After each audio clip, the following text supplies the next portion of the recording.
This is a really great package. Well, hello there. It's so great to see you, and I do hope that you're well.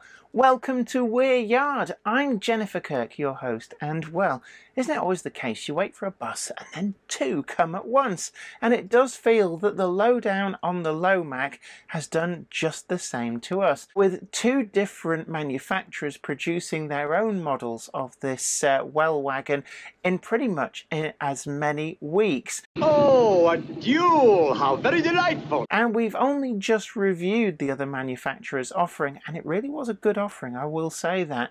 And then Clark Railworks yesterday at the time of filming, at 5 to 10 we had no idea, is one of the best kept secrets in the model railway world, and secrets are quite hard to keep in this industry.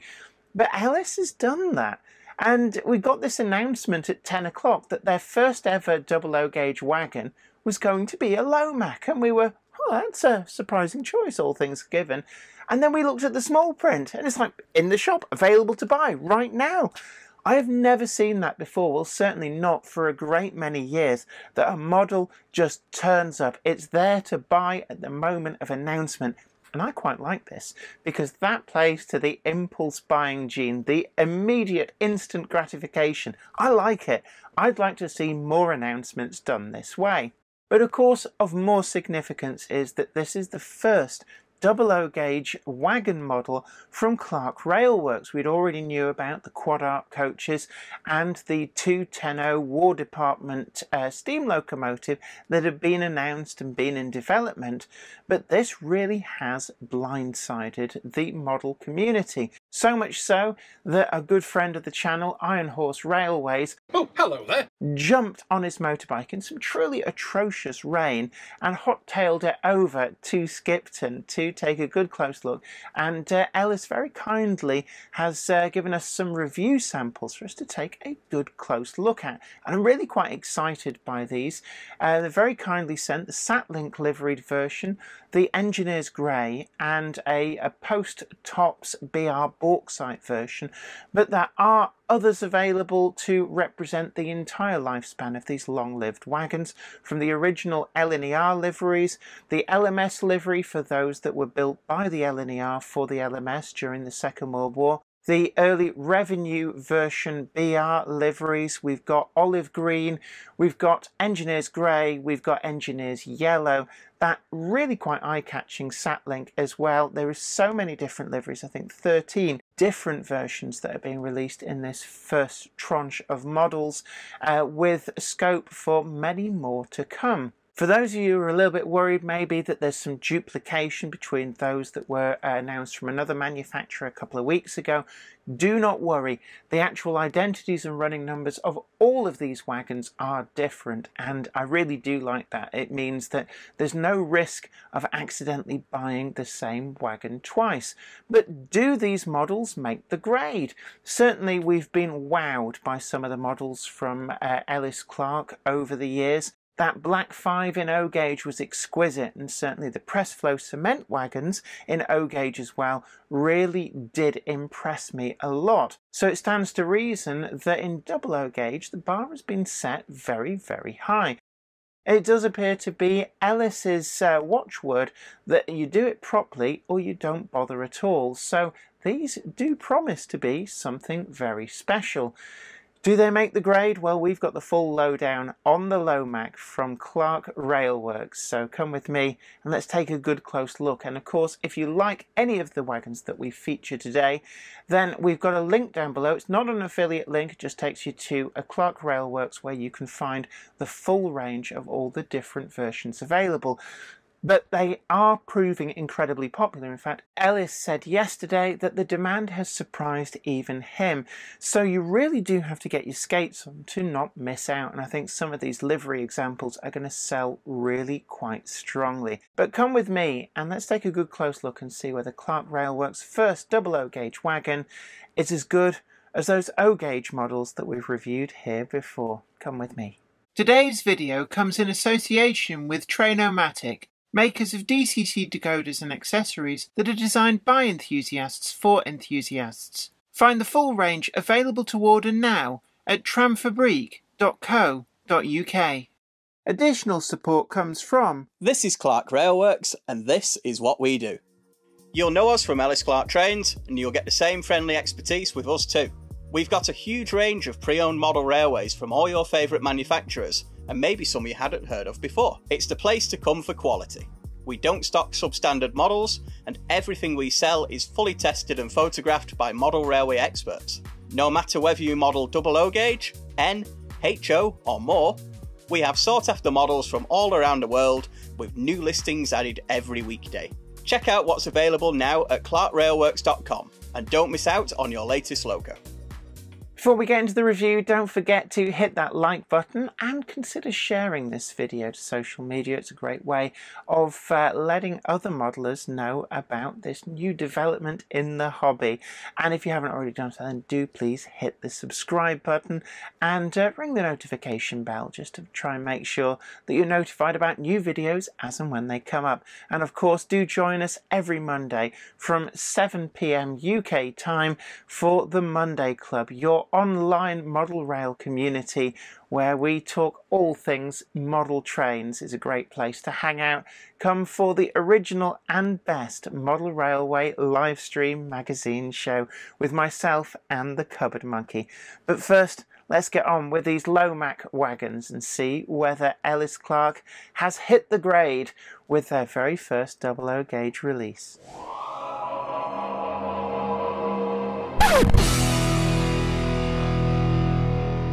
I've said before, the style and design of a box is very important to be able to see it. Places like swap meets, model rail exhibitions, and know what you're looking at from a distance.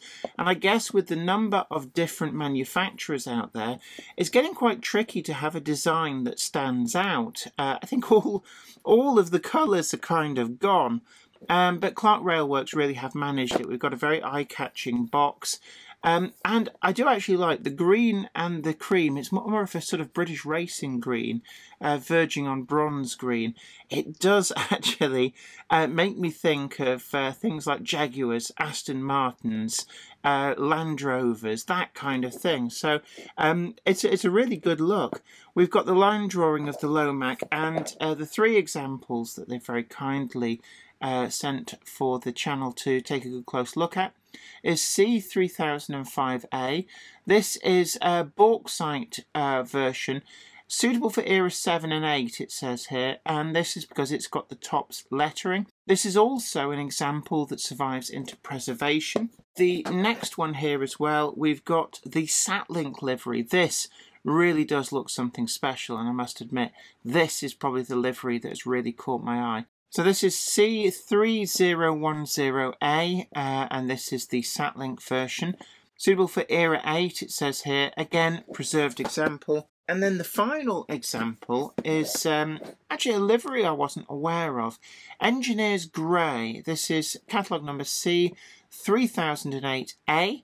Suitable for eras 7 and 8. This isn't a preserved example. I can only assume that the actual wagon got scrapped. But this is in BR Engineer's Grey. Now, the Lowmac wagon, we've already been through the history of these, and really quite long lasting. They were built originally by the LNER, although they did build a batch for the LMS as well. During the Second World War, so they turn up as a development of some of the earlier wagons built by the Great Northern Railway and the Great Central Railway. I believe they had a machine well wagon, and the whole idea of these was it was a very versatile wagon that could carry loads that were quite large and still keep them within the loading gauge. Each of the wagons comes with this actually quite nice substantial card stock fold out piece of information. We've got an introduction about the wagons. We've also got the list of model features, detailed die-cast frame, detailed end fittings and pipework, the NEM pocket combined with a vacuum cylinder, replaceable with a fully detailed cylinder, sprung metal buffers, optional EM brake shoes, separately fitted etched brass tie-down rings, etched brass detail parts, things like the handbrake, brass bearings with pinpoint axles, and fully detailed chassis. We've also got some information about the history of the wagon, the Lowmac or low machinery family tree. These, as I said before, go back to the mid-19th century, so a lot of railway companies used similar. Certainly in the past we've featured O-gauge versions of the GWR Hydra.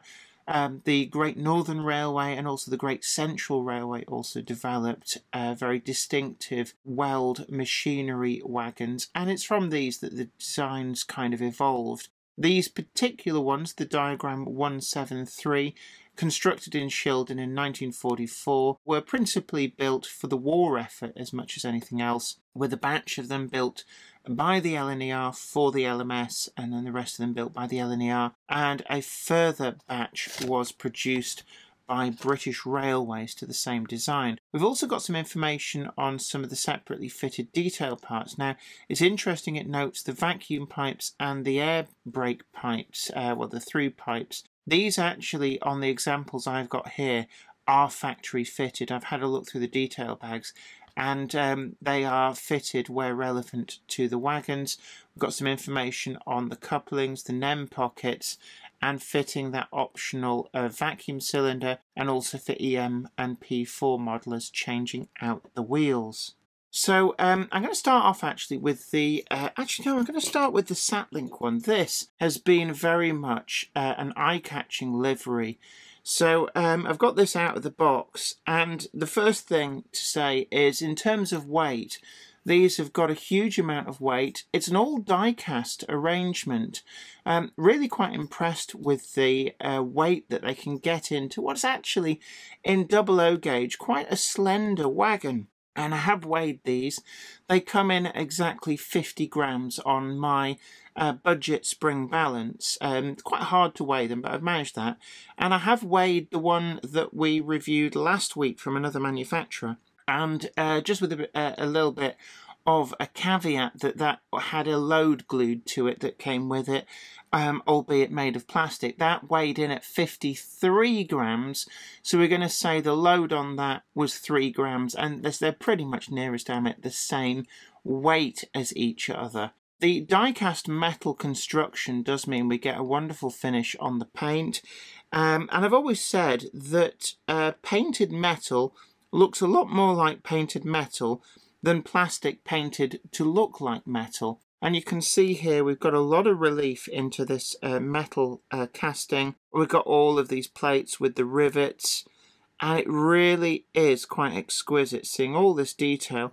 And some of the underframe detail, I'm just going to try and hold it there at that angle, and you can just see the transverse members there. These are actually proud, just as they would be on the real wagon, because they're actually a big plate that's riveted across. So even though you normally wouldn't see much in the way of underframe detail, you can see there that we can actually see some of that rivet relief against the light. So it is detail, very much worth having. We've got the full brake rigging. Now, these wagons, the ones I've got here are all vacuum braked.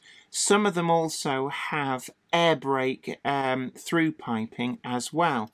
Now on the underside it's all painted in black. There's no representation of the planking underneath here, which was something that was a feature of the wagon that came from another manufacturer that we reviewed last week. Although, to be honest, you're never really going to see it, so I'm not too bothered at all with that. I think that it's not a big deal not having that. We do have full underframe detail here.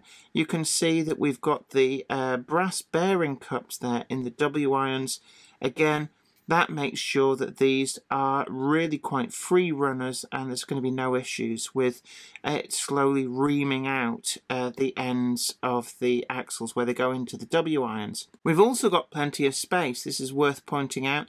If you want to go for EM or P4, the space is there for them, and they actually give you an extra set of brake rigging. I'm just going to show you the extra detail bag. So you can see here we've got a lot of extra detail, and some of this is brake rigging to suit EM and P4, so if you want to change those wheels there is space for them, and then you can change these brake stretchers and brake blocks, so they actually still line up with the wheel treads, which is a nice touch. If you're wondering about the vacuum cylinders, these are details to replace the NEM couplings. There is a representation, you can just about see that just in there. There is the outline of the vacuum cylinder, and that is abbreviated because the coupling which goes back there into the NEM pocket. But if you were going to use 3-link couplings, then you can actually remove all of that, and they give you the vacuum cylinder to go into the space underneath, which is a really nice touch. So there'd be no evidence whatsoever that there was ever a NEM pocket there, plus you get the full detail on that. Now, one of the things I have noticed, I will point this out because you may have seen it, is there is a couple of detail parts which have come off as I've been handling this. I'm just looking very closely. I'm not entirely sure where these go, but I'm just going to point that out because they have kind of slowly appeared on my mat as I've been handling it, but I don't think it particularly detracts from what you're seeing. Now, another thing that these wagons have is posable eyelets, and I'm just going to try and get in underneath here. I've never seen this before, so just lifting these up. Now, it isn't advertised as a feature, but you can see there, if you want to tie down a load, you can pose these eyelets so that you can tie down to them and they will stay in the tensed position. They are made of etched brass, I believe, and they are quite delicate, but they are taking this punishment quite well. I'm just going to fold that back flat into place. So that is an interesting feature, it must be said.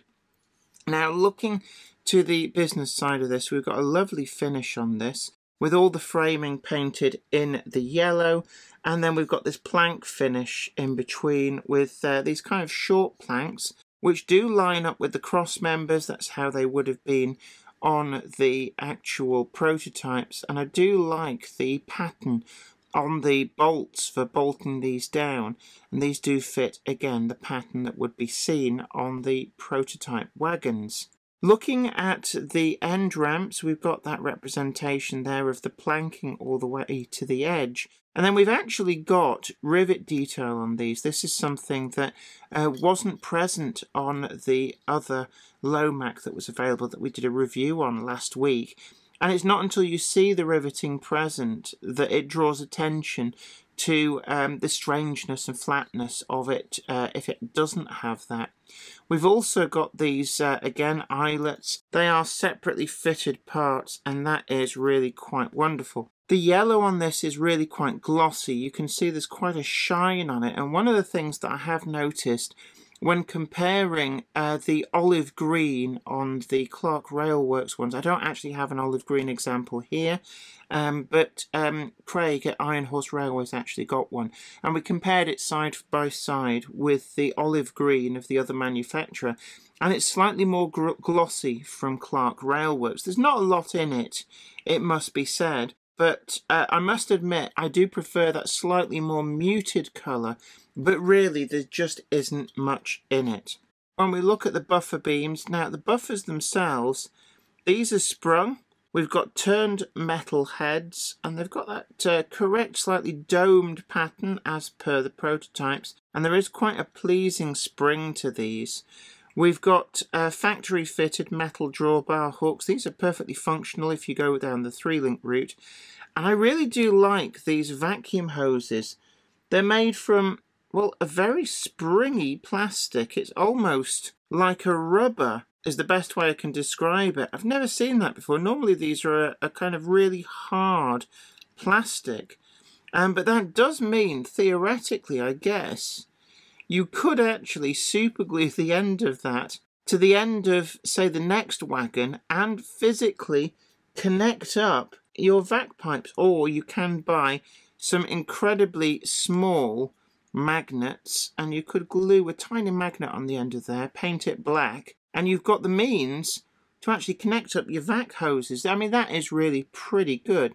Now the artwork on these is really crisp and clean. There is a little bit of fuzziness just between the red and the yellow. We've got a little bit of fuzziness on the livery application. It's not too bad, just remember you're seeing on your screen they're far bigger than the wagon actually is in real life. And then that overhead warning flash, really nicely done. The demarcation between the brown and the yellow there, really, really crisp and clean. Again, the black panels, crisp over the red. And we've got the 20.5 tons a tear, 13 tons, 100 kilograms, KDE 263282, and then we've got the TOPS code there, ZXW. Now, if you remember from my TOPS video, how to decipher these codes, Z means that it is a non-bogey engineer's wagon, X is the specific wagon. It is interesting that the Lowmacs did appear as an X-coded wagon when they were in the revenue fleet. So the first letter would have been X when they were in the revenue fleet. And that is the letter which has turned up as the second letter. I don't know whether that's connected. And the W means that this is vacuum braked with through air pipes. Looking there, we've got another overhead warning flash, really quite crisp. And then the wheelbase, 22 feet 0 inches. It's interesting that all the weights are in tons, metric tons and kilograms, but the wheelbase is still in feet and inches. And then we've also got some of the details for maintenance. And you can see there, lift, that'll probably be lifted off its axles for inspection. 20th of February 1990, really nicely done. Now we've then finally got an etched metal handbrake lever. It actually looks good enough to be posed, but I don't think it is posable, but that is really nicely done. And then that brings us up to the other end. We've got, again, fully fitted buffer beam detail picked out with the black, the white, and then the buffer beam itself and the buffer shanks in the yellow.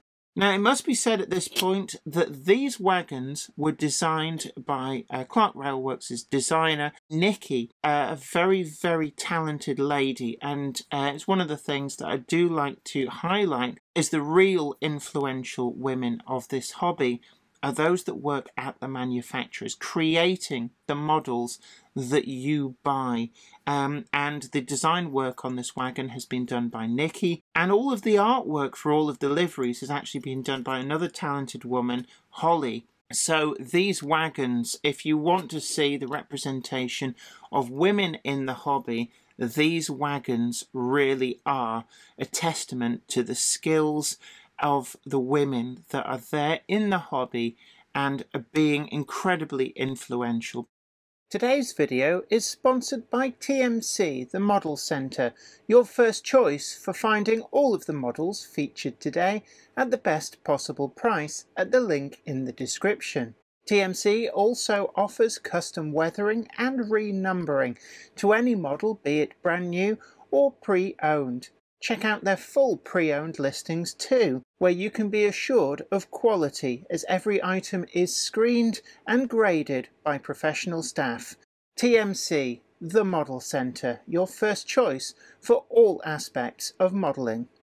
So I'm going to turn now to the next wagon. There are, I think it's 13 different liveries being offered in this first run of wagons. And it should also be pointed out, anybody worried that there's duplication between Clark Railworks Lowmacs and the other manufacturer that released a couple of weeks ago, all of the running numbers are different. So you could actually buy every single wagon from both manufacturers and you just have a unique fleet of an awful lot of Lowmacs with no duplicate numbers. Now, the prototypes, as we've already discussed before, there were quite a lot of them, somewhere around, I think, 174 off the top of my head, built in a number of different batches, with a batch going to the LMS, and the majority being built by the LNER for the LNER, and a further batch was built by British Rail as well after nationalisation. This particular livery is the BR Bauxite. Again, we've got ZXW, so Z for the engineer's fleet, W for vacuum braked and a through air pipe. We've got some really amazing chalk markings here as well. These are all very, very crisply rendered. I do love this bauxite livery. What is interesting is that we've got the through air pipe on this. We don't have that through air pipe on the Satlink version. It wasn't unheard of for fittings to get removed, but possibly the wagon itself not to be recoded. We've got the black buffer beams. These are really nice and crisp. Again, sprung buffers. It's nice to see. I mean, that flexible material is really nicely done. I've never seen that before. We've got the couplings again in the NEM pocket. These also come with a full gear for converting these to EM and P4. I will show you as well the Clark Railworks logo here. This is raised and then picked out in white. Really quite crisply done. It's just a nice little touch. We've got those bearings there in the W-irons. The W-irons themselves, really, really well done. And the wheels, we've got the correct kind of dished faces there. Solid disc wheels with the flat backs. These are chemically blackened and they do run really, really well. When I've had these going around Weir Yard, they have run exceptionally well, and I would say that they are definitely, at the very least, on an exact par with the other manufacturers' Lowmacs. We've got those posable eyelets, we've got the framing picked out in the bauxite, and then this wood effect. The wood is really quite an effective colour. It's very hard to represent faded wood in a model form, but this colour does seem to capture it reasonably well. We've got that rivet detail, and I like as well, you can see the wood just peeking through between this plate and the end plate, which is exactly how it should be, even though that is a moulded on detail. So some of the attention to detail really is well done. The final wagon from this bunch, again, actually we've got all three of these are coded with the W brake designation, but this is a ZVW, and really that would just denote the usage of the wagons. So it would be reserved for a particular department or a particular use for having that V instead of the X. Again, with this, we've got that really exquisite works plate. One of the things I did notice is whilst the works plate is there on the bauxite one, it's kind of just completely painted out. But on the engineer's grey, we've got the full details of that works plate. That really is quite exquisite. Again, it's painted out on the Satlink version. So again, that's as per the prototype. But with this, again, we don't have that through air pipe. Now, I've fitted these couplings myself so I could test run this, but they do come in the detail pack quite easy to fit. So yeah, we don't actually have that through air pipe on two of the three, but I suspect that that's just a case of as per the prototype. Not unusual for wagons to be either miscoded or for certain bits to be removed, but the wagon code not get updated. Again, with this, that grey and the brown of the wood really quite crisp. It's a nice satin finish, and all in all, this is a really great package, great finish on this. And as an initial release from Clark Railworks for wagons in double O gauge, this is definitely on a par with the O gauge press flow cements that they did. When it came to running on Weir Yard, these wagons performed really, really well. You might be worried about them being quite low and looking like there's not a lot of weight, but actually that 50 grams really does go a long way, and being nice and low down meant that these were incredibly stable, and I had no issues whatsoever of note. They got through the double slips, the scissors crossings, and so much more with the greatest of ease. The only area where you might run into difficulties is on really tight curves, and I did find that when you had two of these wagons coupled together, that on really, really tight radius 1 level curves, they did tend to try and knock each other off the track, but that is beyond the specification of the wagons, so certainly it's not really a huge issue at all. They are really quite weighty, and on the Torture test track, it very quickly overpowered some of the small shunter locomotives that would just skid to a halt because of the weight, and that is no bad thing. There's a lot of die cast in these. In fact, they do appear to be almost all die cast, and that really is something that should be shouted a lot more about, because that is something that other manufacturers mark as a premium feature. These do come as standard with that. There were a couple of brake parts that did seem a bit fragile, and certainly when fitting the couplings it was very easy to dislodge a very small piece that you probably saw on my cutting mat whilst I was doing the review. That said, that was the only fragile part that I found on these wagons, and really I had to go hunting to find what it was that had come free, because it is a relatively minor part. There's so much innovation though going on here. Those brake hoses really did impress me with their flexible material. I'm already thinking about projects to add tiny little magnets to the end of those and experiment about whether it's possible to get them to hook up together when two of these run together in a train. The livery application is superb. The design too has a lot of features, and I really do like having that vacuum cylinder just underneath the NEM pockets of the couplings. The fact that you can swap that out for a full vacuum cylinder really is a great touch, and there's a lot of thought gone into these, including that EMP4 conversion, that all the parts are supplied apart from wheels, and it really is a super easy conversion if you want to go down that route. I'd like again to extend a huge thanks to some of the most influential women in the hobby, Nikki and Holly, who have been behind not just the design but also all the artwork on these wagons, with 13 different livery versions and some really fine details that are replicated here. They are the unsung heroes of the hobby, the real influential women who are blazing a trail and showing that women punch well above their weight in this hobby.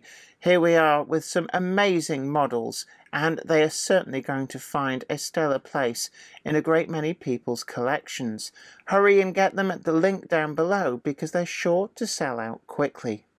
So we turn now to the scores. First up is build quality, and by and large I felt that these were really well put together. The parts were generally quite robust, with some very thoughtful use of materials to get the most out of the detail parts. The only area which did cause a little bit of an issue was those tiny detail parts that came off with handling. They were the only ones, but other than that, everything was pretty well put together, and I'm going to give it a 9.9.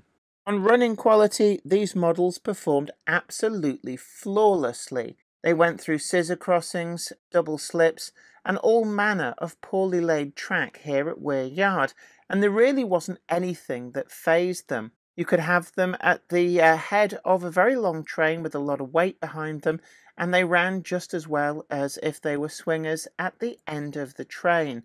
All of that die-cast weight really has made an impact and made a faultless running wagon, so I'm going to give them the full 10 out of 10. On DCC fitting and innovation, well, obviously DCC fitting isn't applicable, but on the innovation there really are some great features on these. I like the posable eyelets that you can then use to really make it look good with a tied down load. I've never seen that before, and whilst I wouldn't go ahead and be flicking them up and down repeatedly, they're certainly easy to pose, ready for lashing down your own freight load to make it really look the part. I also really like the brake hoses. That flexible material is such a great choice. It makes them robust but realistic, and I have to say it's already suggested to my mind a nice little project to enhance these wagons. We've got that full brake rigging underneath. I do like the representation of the vac cylinder, and the compromise with the NEM pockets that does allow those using 3 links to actually fit the full vacuum cylinder under there. It is such a nice touch, so I'm going to give these the full 10 out of 10. On accuracy and quality of finish, well, these are both second to none. I really couldn't find anything to pick fault with, and what this model does show is that the depth of detail just keeps on giving. I really do like that rivet detail on the plates on the top load of the wagon, And we've even got the bolts modelled in the wood flooring that have an accurate representation of the pattern of the full-sized one. Really, there's nothing to detract from. All the lettering is crisp and clean, and the only area that might be able to have drawn fault is a little bit of fuzziness between the yellow and the red on the Satlink version, but it really is so minor that it would be rude to detract anything from the score, and I'm going to give a full 10 out of 10. Value for money, these retail at £40 each and are available direct from Kirk Railworks, and that is fully in keeping with the alternative that's on the market from another manufacturer. They really are a great price for a premium model. You get a lot of features as standard, and as a die-cast wagon, there's a lot of the sectors of the market that would really champion this as an uber premium product. And whilst Kirk Railworks do strive to make the very best that they can, these models come as standard with all of the detail that you see here. I didn't need to fit any of the separate detail parts. They come from the factory with everything that you need fitted and ready to go, with just the couplings to slot into place. I was really impressed with the package, and I'm going to give it the full 10 out of 10. And that gives us a final score of 49.9. It's almost perfect, and if it wasn't for those small detail parts that came off with handling, it would have been an absolute full house. And I have to say that these are some of my favourite wagons to be released this year, so look out for them running on Weir Yard as we go forward. Well, I hope you really enjoyed today's review, and I'd love to hear from you in the comments section down below. Let me know what you think about these models. Have you bought one of these, or maybe you bought the release from the other manufacturer and just wondering what you think about the comparison with these? Do leave a comment down below. It's a great way of sharing your experience and knowledge too, and I do look forward to reading all of those comments. Please also hit that like button. Consider sharing this video to let other modelers know about the content that we're doing here, and if you haven't already done so, then do please subscribe to the channel, and you'll be there first for all of the video content that we're putting up. You can also find us over on Patreon, and there's a full merch store down below, and of course we've got that link down in the description box to take you to Kirk Railworks for all the different versions of the wagons featured today. And a big thank you to Ellis for sending over those review wagons so we could take a good close look. But until next time, this is me, Jenny Kirk, saying you take great care of yourself. Happy modelling, bye for now. Today's video comes in association with Tramfabriek, makers of DCT decoders and accessories that are designed by enthusiasts for enthusiasts. Find the full range available to order now at tramfabriek.co.uk. Additional support is provided by... This is Kirk Railworks, and this is what we do. You'll know us from Ellis Clark Trains, and you'll get the same friendly expertise with us too.